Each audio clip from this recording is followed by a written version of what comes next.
Ang pangalawang digmaan ay nasa ating lipunan, in our social order. We are fighting for kaayusan.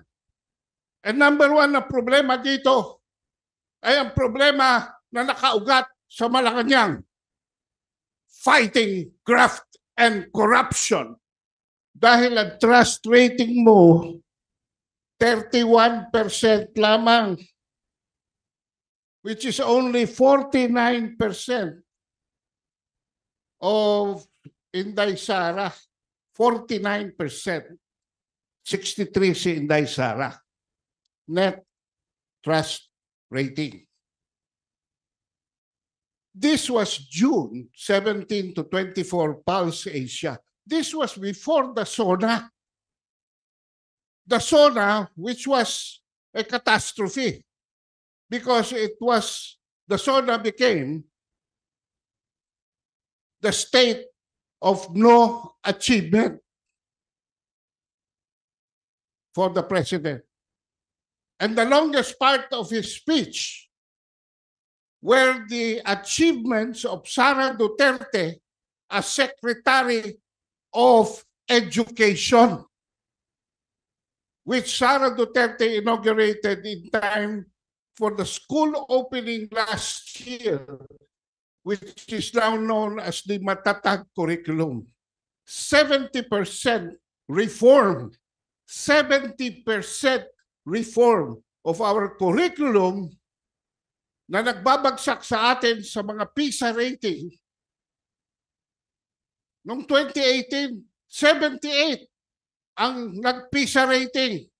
Hulaan nyo kung anong number ng Pilipinas among 78 contestants. 78. Noong 2021, hindi natuloy dahil sa COVID, 2022 early, nag-PISA rating. 81 na nag-participate. Hulaan nyo kung anong rating ng Pilipinas. 78 pa rin. We were number 78 out of 81 participants. Kaya itong Matatag Curriculum reforms, overhauls 70% of your children and your grandchildren's curriculum in the public school. That is how revolutionary the achievement of Sara Duterte is. Plus, inayos niya ang mga teachers. Magtuturo na lang kayo ng mga teachers. Wala nang administrative. Mga benefits, inayos niya. Mga bakasyon ng teachers, inayos niya. Lahat. Wala nang gagawin si Sani Angara kundi to make sure that the Matatag program is fully implemented by 2028.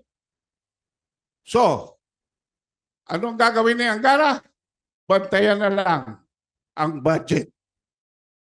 Anyway, ang reason why this is 31 is because right now, ladies and gentlemen, 30 digmaan ang ating hinaharap pangkasulukuyan.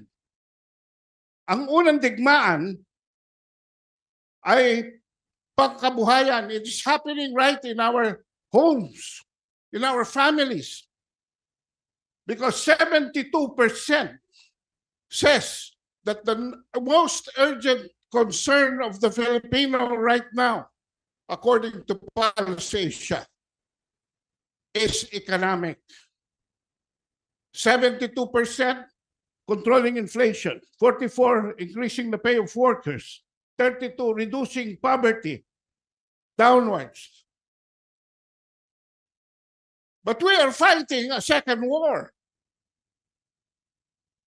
Ang pangalawang digmaan ay nasa ating lipunan, in our social order.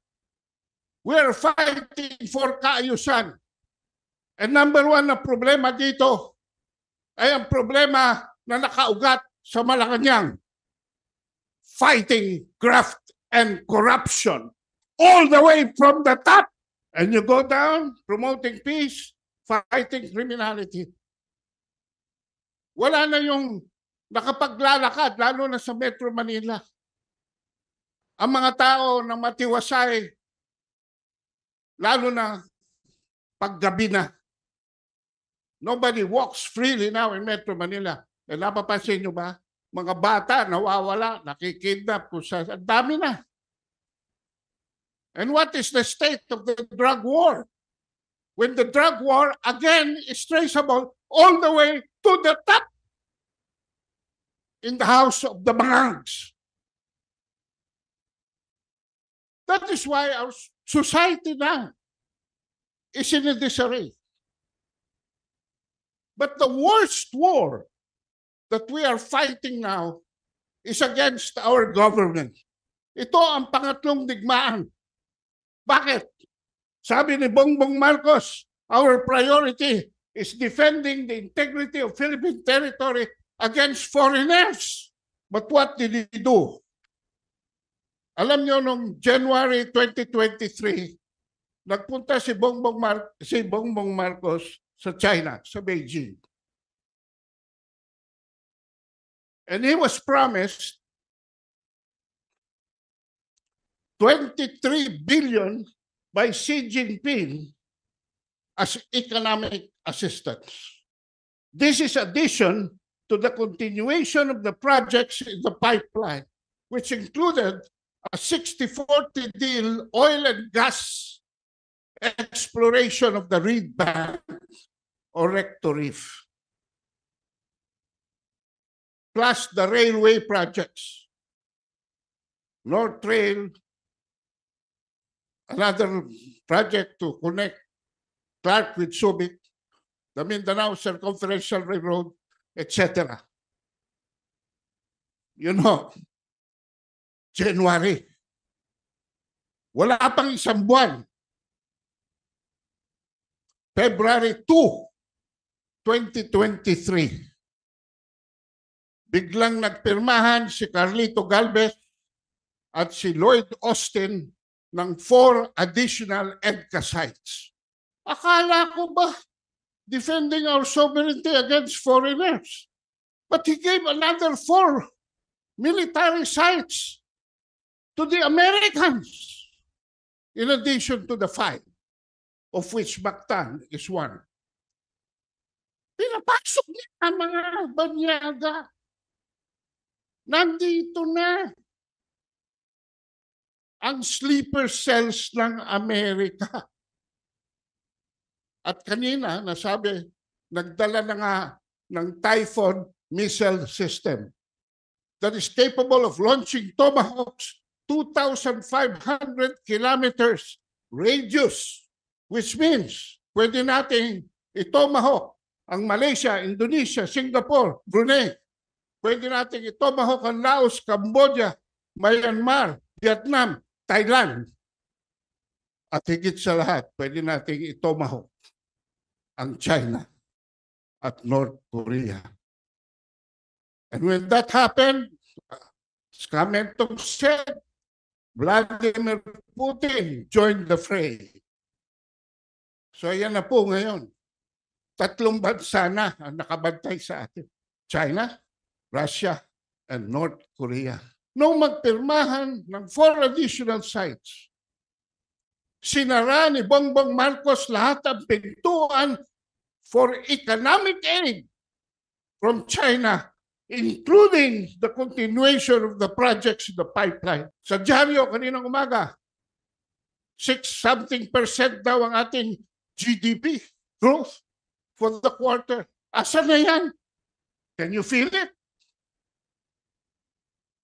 Nandun lang yan sa 3% ng ating society dominated by the Manny Pangalinans, by the Sabine Aboitises, by the Enrique Rasons, etc., by the Old Boys Club.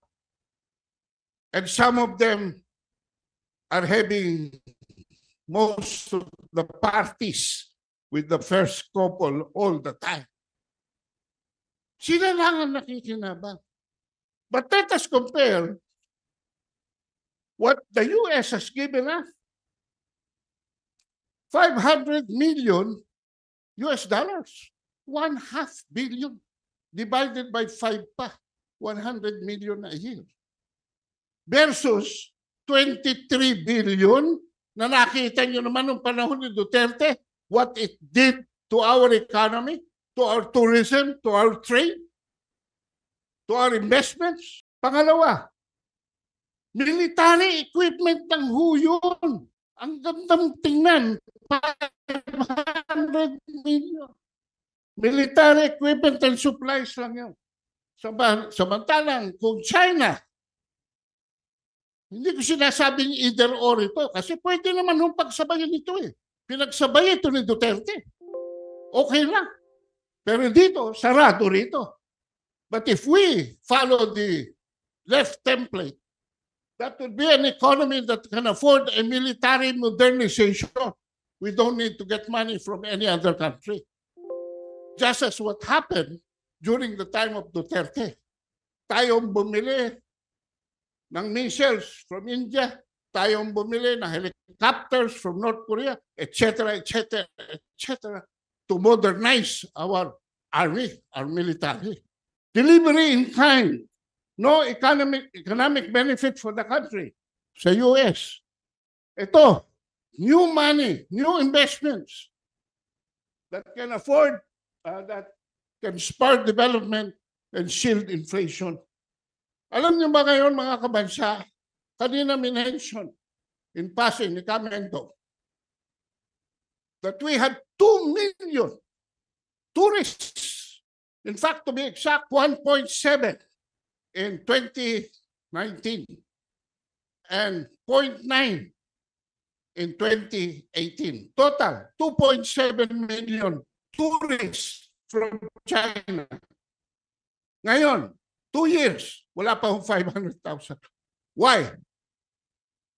May quota ngayon ang Chinese visa issuance to the Philippines. At alam nyo ba nangyayari? Bina-black market pa nila. So from tens of possible tens of millions, hundreds of thousands na lang. One tourist spends $1,000 US. So kung 2.7 yun, tama si Camento, $2.7 billion. One tourist creates 2 jobs. That's why in my trip to Cebu now, I would like to congratulate the Secretary of Tourism, Frasco, for her fiasco. I'm sorry, but that is the fact. Why is Frasco incapable of convincing Malacanang that there should be more tourists? Kasi ang estimate ko, dapat nagpo-4 million tourists na sa Pilipinas, sa Chinese as of now. Pag ganun hindi. Ginanon ng Duterte, ginanon under Frasco.